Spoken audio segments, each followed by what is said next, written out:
வாங்க இன்னைக்கு நாம நம்மளோட பக்கத்து வீடுக்கு, அதாவது நம்ம சூரிய குடும்பத்துல பூமிக்கு மிக அருகில இருக்கிற அண்டை கிரகமான வீனஸ பத்தி பார்க்கலாம்.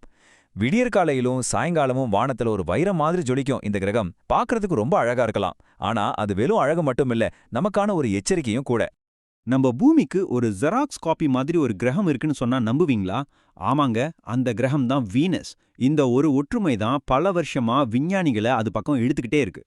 சரி, முதல்ல நாம பூமியில இருந்து பார்க்கும்போது வீனஸ் எவ்வளவு அழகா தெரியுதுன்னு பார்ப்போம். ராத்திரி வானத்துல பாத்தீங்கன்னா ஒரு வைரம் மாதிரி ஜொலிக்கும். அதோட தோற்றம் பலரமயக்கி இருக்கு. ஆனா அந்த அழகுக்கு பின்னாடி ஒரு பெரிய ரகசியம் இருக்கு. வீனஸ் ஏன் இவ்வளோ பளபளன்னு தெரியுது? அதுக்கு ஒரு காரணம் இருக்கு.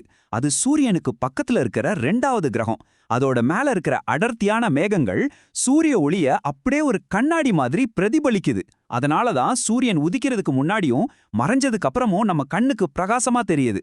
அதனால தான் அதுக்கு விடிவெள்ளி மாலை நட்சத்திரம்னு பேர்லாம் வச்சாங்க. இப்ப இந்த ஒப்பீட்டை கொஞ்சம் பாருங்களேன். பூமியோட விட்டமும் வீனஸோட விட்டமும் கிட்டத்தட்ட ஒண்ணுதான். சைஸ்ல மட்டும் இல்ல, அதோட உள் அமைப்பு கூட ஒரே மாதிரி இருக்கலாம்னு விஞ்ஞானிகள் நினைக்கிறாங்க. நினைச்சு பாருங்க, உருவத்துல ரெண்டும் இரட்டையர்கள், ஆனா குணத்துல அங்கதான் பெரிய ட்விஸ்டே இருக்கு. இங்க தான் கதை அப்படியே யூட்டான் அடிக்குது. நாசாவோட மரைனர் 10 விண்கலம் வீனஸை கடந்து போகும்போது இந்த போட்டோவை எடுத்தது. பார்க்கறதுக்கு எவ்வளோ அமைதியா அழகா இருக்கு இல்லையா? ஆனா அந்த அமைதிக்கு பின்னாடி ஒரு பயங்கரமான உண்மை ஒளிஞ்சிருக்கு. இப்போ நாம வீனஸோட உண்மையான முகத்தை பார்க்க போறோம். வானத்துல ஜொலிக்கிற அந்த நட்சத்திரங்கிற பிம்பம் இப்ப உடைய போகுது. இது பூமியோட இரட்டையர் இல்ல, இது பூமியோட ஈவில் ட்வின், அதாவது ஒரு கொடூரமான இரட்டையர். இந்த நம்பரை நல்லா கவனிங்க. 464 டிகிரி செல்சியஸ். இது ஏதோ ஒரு எரிமலையோட உச்சக்கட்ட வெப்பம் இல்ல. இதுதான் வீனஸோட சராசரி வெப்பநிலை. அதாவது பகல் ராத்திரி துருவ பகுதின்னு எந்த பாகுபாடும் இல்லாம கிரகம் முழுக்க இதே கொதிக்கிற வெப்பம்தான். இங்கதான் ஒரு பெரிய ஆச்சரியமே இருக்கு. சூரியனுக்கு ரொம்ப பக்கத்துல இருக்கிற புதன் கிரகத்தை விட 2வதா இருக்கிற வீனஸ் தான் சூரிய குடும்பத்திலே ரொம்ப வெப்பமான கிரகம். இது எப்படிங்க சாத்தியம்? ஏதோ ஒண்ணு அங்க தப்பா போயிருக்குன்னு நமக்கு இங்கே புரிய ஆரம்பிக்குது இல்லையா? வெளியே இருந்து பார்க்க அமைதியா தெரிஞ்சாலும் உள்ளுக்குள்ள அது ஒரு நரகம். அதோட மேற்பரப்புல ஈயத்தை கூட உருக்கிடலாம். வளிமண்டல அழுத்தம் எவ்வளவு தெரியுமா? நம்ம பூமியில கடலுக்கு அடியில இருக்கிற அழுத்தத்தை விட 90 மடங்கு அதிகம். அங்க போற எந்த விண்கலமும் ஒரு அப்பளம் மாதிரி நொறுங்கிடும். போதா குறைக்கே அங்க பெய்யறது மழை இல்ல, நம்ம தோலை அரிச்சிடுற கந்தக அமிலம். அதுவும் அந்த சூட்ல தரைக்கு வர்றதுக்குள்ளேயே ஆவியாயிடும். இப்ப நம்ம மனசுல வர்ற முக்கியமான கேள்வி இதுதான். நம்ம பூமிய மாதிரியே இருந்த ஒரு கிரகம் எப்படி இப்படி ஒரு நரகமா மாறுச்சு? அதுக்கான பதில் ஒரே ஒரு வார்த்தையில இருக்கு: பசுமை இல்ல விளைவு. ஆனா வீனஸ்ல நடந்தது சாதாரண பசுமை இல்ல விளைவு இல்ல. அது ஒரு கட்டுப்பாடற்ற பசுமை இல்ல விளைவு.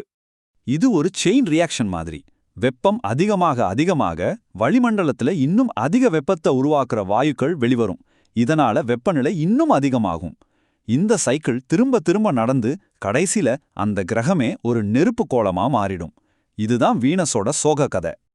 இந்த சாட்டை பாருங்க. குற்றவாளி யாருன்னு தெள்ளத் தெளிவா தெரியுது. வீனஸோட வளிமண்டலத்துல 95% மேல இருக்கிறது கார்பன் டை ஆக்சைடு தான்.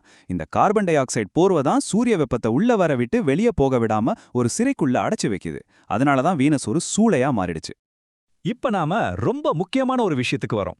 வீனஸை இந்த நிலைக்கு கொண்டு வந்தா அதே கார்பன் டை ஆக்சைடு வாயு தான் இன்னைக்கு நம்ம பூமியோட காலநிலையையும் மாத்திக்கிட்டு இருக்கு. இது ஏதோ தற்செயலா நடந்த விஷயம் இல்ல, இது ஒரு நேரடியான எச்சரிக்கை. நம்ம இந்த பகுப்பாய்வோட இறுதிக்கு வந்துட்டோம். வீனஸுங்கிறது வெறும் கல்லும் மண்ணும் வாயுக்களும் நிறைஞ்ச ஒரு கிரகம் மட்டும் கிடையாது. அது நம்ம பக்கத்திலேயே இருக்கிற ஒரு கண்ணாடி. நம்மளோட எதிர்காலம் எப்படி இருக்கலான்னு நமக்கு காட்டுற ஒரு கண்ணாடி. அப்போ இதிலிருந்து நாம கத்துக்க வேண்டிய பாடம் என்ன?